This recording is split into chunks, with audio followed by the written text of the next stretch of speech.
Welcome. This is a video describing the enthalpy of hydration lab. So in the enthalpy of hydration, or the enthalpy of a solution lab, we took a salt and we dropped it into water, right?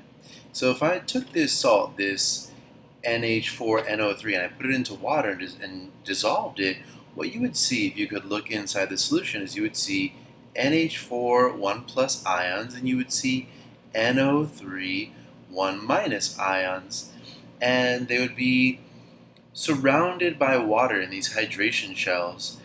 And if the thermometer, what we did was we watched the thermometer. If the thermometer went up, we would say that this is an exothermic process. So we would draw a graph where the products have lower energy than the reactants. Or if the thermometer went down, we would say this was an endothermic process. And it turns out that in our dissolving of this salt, we have the temperature after being lower. So the temperature went down. So this is an endothermic process. So therefore, the salts over here, the products and the reactants, here we have NH4, NO3 as a solid, but as the products, we have NH4 plus aqueous, and we have NO3 minus aqueous. So we have these aqueous products that have more energy than the reactants. So if you were to look at the energy difference between the products, let's draw that over, between the products and the reactants, this is our change in energy. And it's pretty clear to see that our products have more energy than the reactants. The product's energy is greater than the energy of the reactants, okay? And the reason we can say this just by looking at the data table is that because our temperature had a decrease.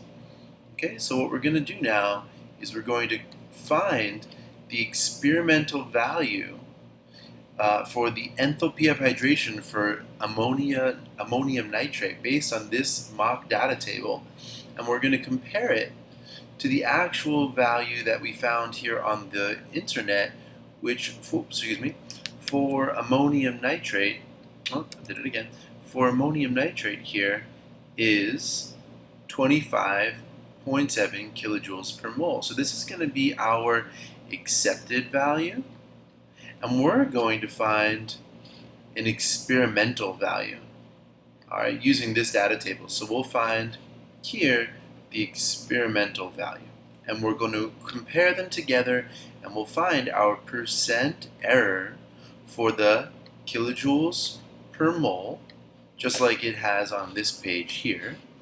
This is listed in kilojoules per mole for ammonium nitrate. We will also find the percent error for our kilojoules per gram.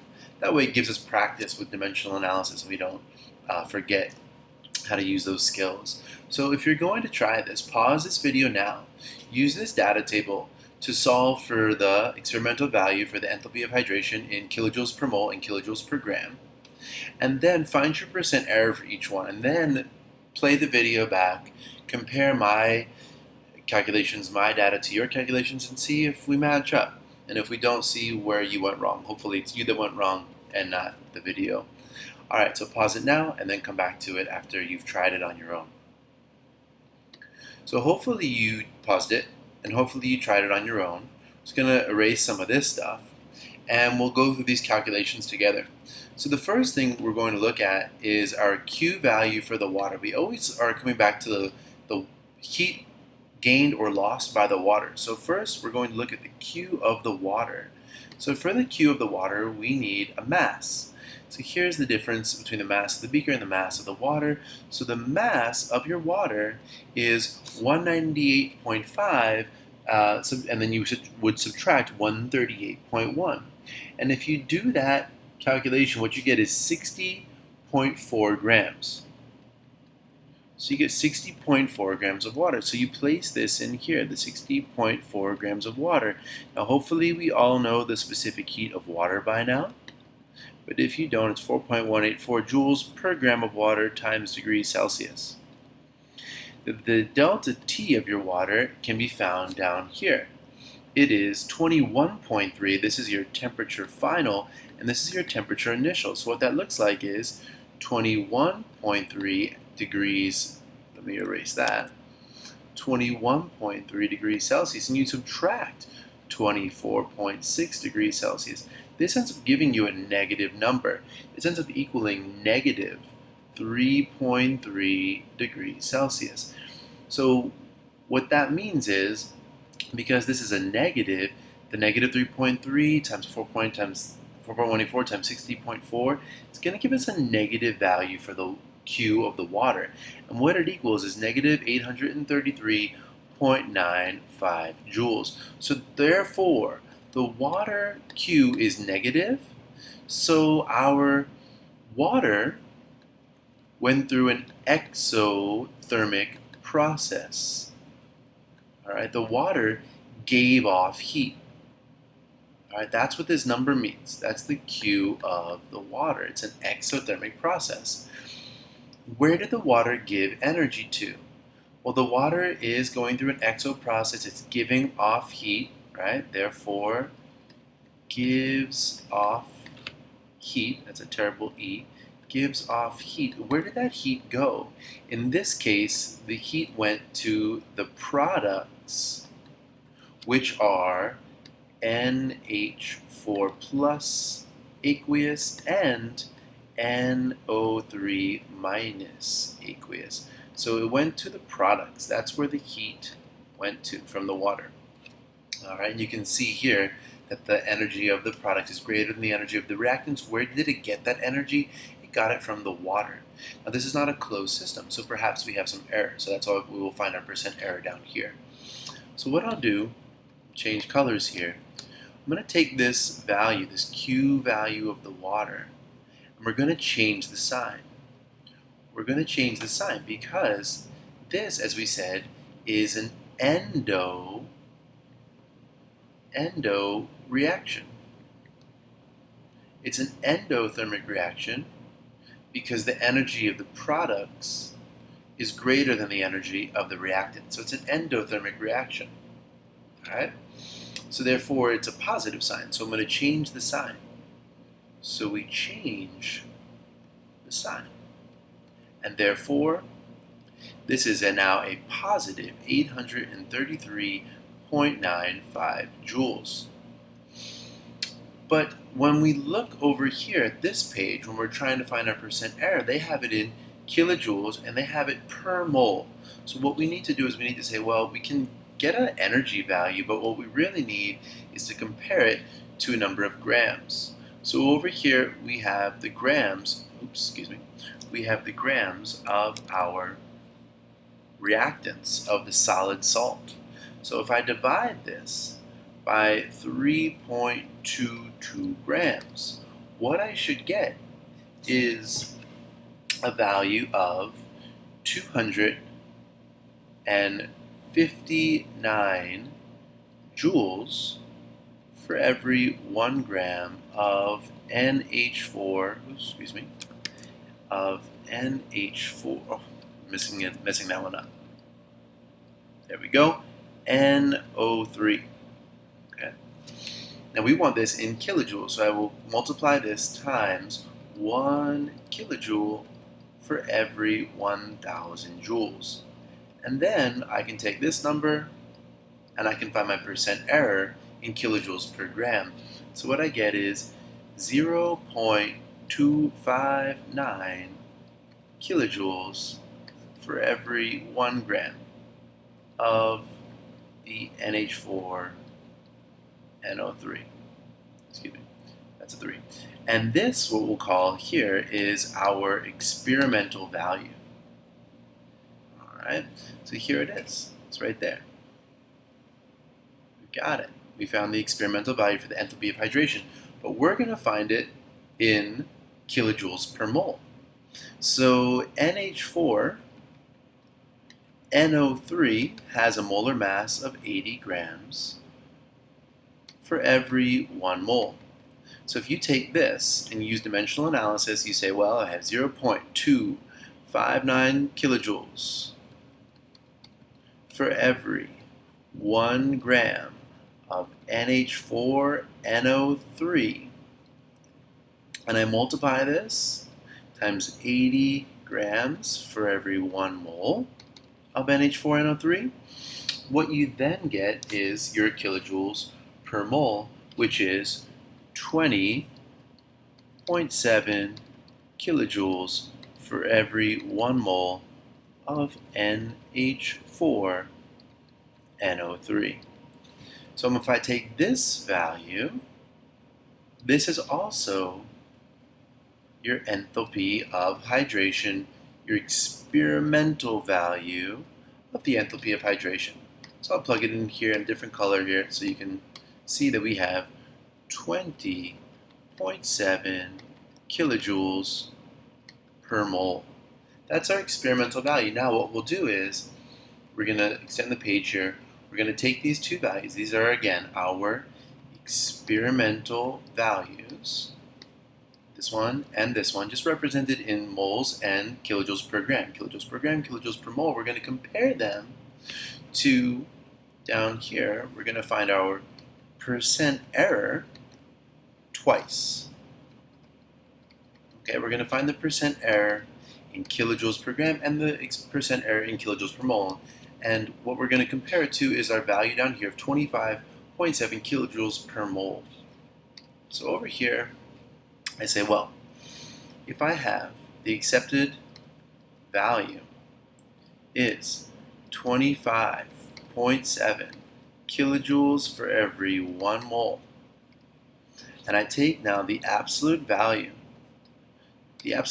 difference between the experimental value and the accepted value. I take this experimental value here of 20.7 kilojoules for every 1 mole, take the absolute value difference, and I divide it by my absolute value, and my accepted value. And the accepted value, as we stated here, is 25.7 kilojoules for every 1 mole. And multiply this times 100, and we will get our percent error. And the percent error here ends up being 19.5%. Okay? Now let's compare that. Let's compare that to finding the percent error using the kilojoules per gram. Let's change the color into red so you can see the difference. And what we have is the accepted value. We need to convert it. We need to convert this from 25.7 kilojoules into per mole into kilojoules per gram.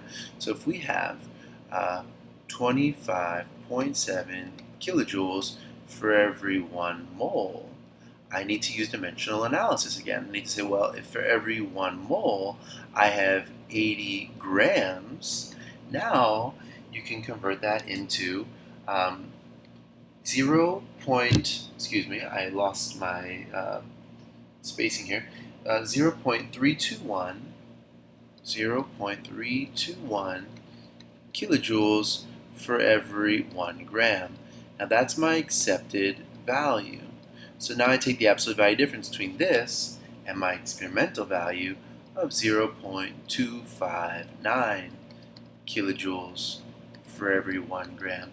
I divide that difference by the accepted value of 0.321 kilojoules per gram. I multiply this by 100, and I get 19.3% error. So you can see there's a little bit of a difference between these two, and the difference would be due to rounding. Okay, so we did a little bit of rounding perhaps in the conversion from grams to moles. It's not exactly 80 grams, so therefore this rounding caused this slight difference in our percentage errors. Now, why was there a percentage error anyway? Why weren't we exactly the same as the value from the internet? So there were errors in our lab, and you should list them, you should think about them. So when we think about these errors in the lab, what we're looking at is this water has energy, and it gives the energy to the product, as we said. But can anything else give energy to the products? And it turns out that yes, it can. There's lots of other things in contact with the water and therefore with this solution. So what we have is heat. Okay, we have not a closed, closed system. Right? It's not a closed system. So heat, right? Therefore, heat is gained from things other than water. From things other than the water. What things? That's what you should list. So your things that you're listing here, the things are, perhaps you could say the air. What else could you say? Maybe from the glass of the beaker. Maybe you could also say from the thermometer itself. Thermometer itself, right? They could all have given off energy into these products, and therefore we would have needed to consider them, like perhaps the people that found this value considered, right? They might have been able to take into account how much energy the glass gave off, how much energy the air transferred to the water, or they could have done it where the air was not in contact with the water.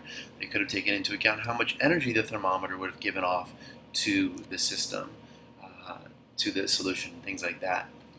So these are errors that could account for why our data was a little bit different than the experimental data.